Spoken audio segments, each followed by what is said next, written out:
What do you see as the lowest form of humor? When pranks are really just bullying, assault. It's only funny if the person being pranked can laugh about it as well. If not, it's not a prank. Fucking with workers for a video. Pranking others about serious matters. TikTok had this weird thing where people use a comedy skit as a sound and simply lip sync to it. What? Am I supposed to find it more funny because you're saying it to me? I don't get it. Bullying presented as humor. Repeating what people just say with a dumb voice. What modern-day practice, belief is most likely to be considered barbaric and outdated in the future? The way that fucking speculum is shaped.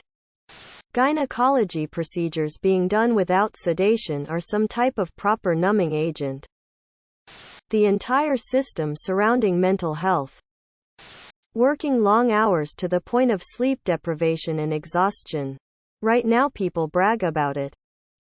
Deforestation hopefully. Single-use plastics.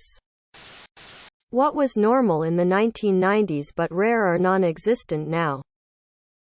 Dial-up internet.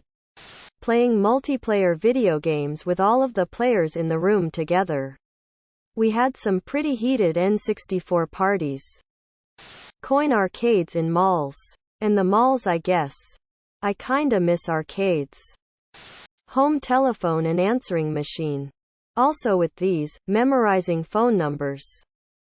Wait for the bus without doing anything else than waiting. Being completely unreachable by anyone for an entire day or more with no one thinking that it was unusual or rude.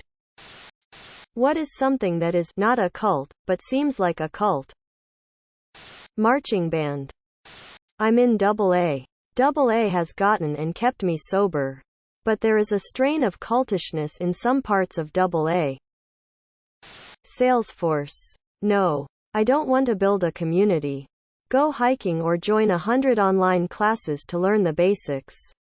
Make a couple of well-explained, to the point training videos FFS. Removed. Most toxic fanbases. Online communities. They will tear you apart. One mistake and you are done for. What's the red flag behavior that makes you realize your mental health is going downhill?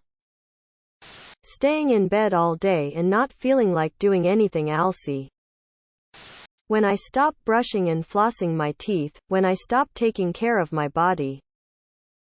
Sink full of dishes. When I'm really quick to cry or quick to anger. Unstable moods are my tip-off that I'm not coping well. For me it was the inability to justify why I felt so bad all the time asterisk. I was constantly angry for no reason.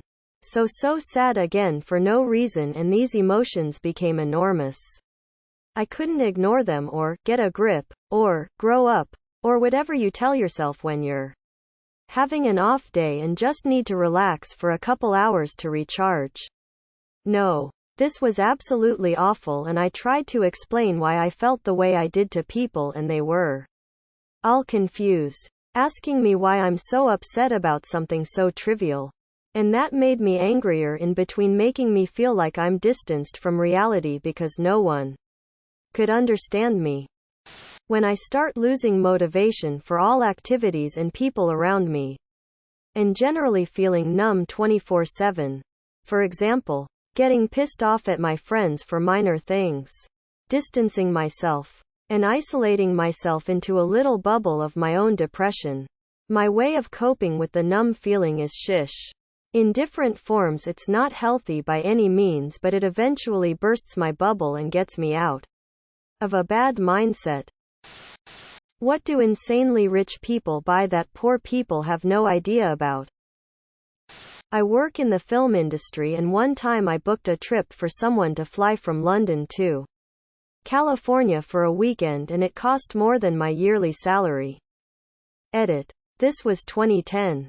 And it was $35,000 for first-class airfare, private car, and hotel. Because they realized Friday morning that based on his contract that he needed to be present while The film was being finished that weekend, and his contract specified he accommodations needed to be first class, 5-star hotel, etc. Edit 2.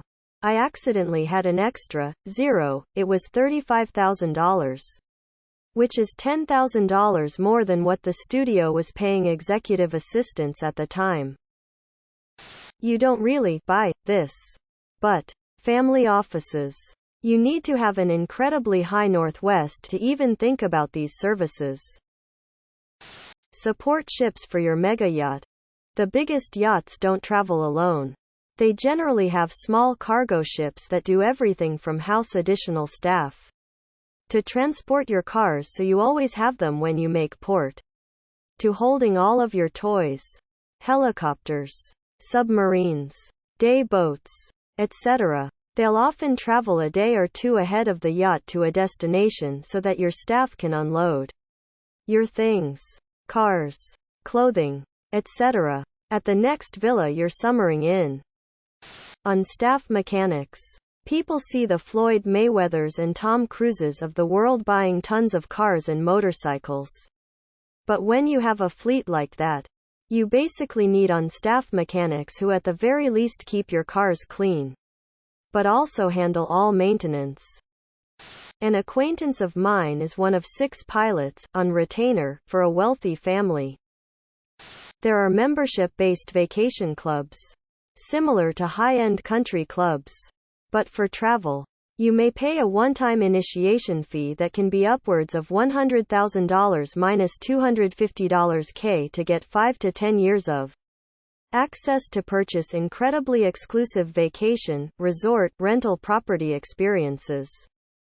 I work in the travel industry and I know of multiple companies like this. Subscribe, my brothers.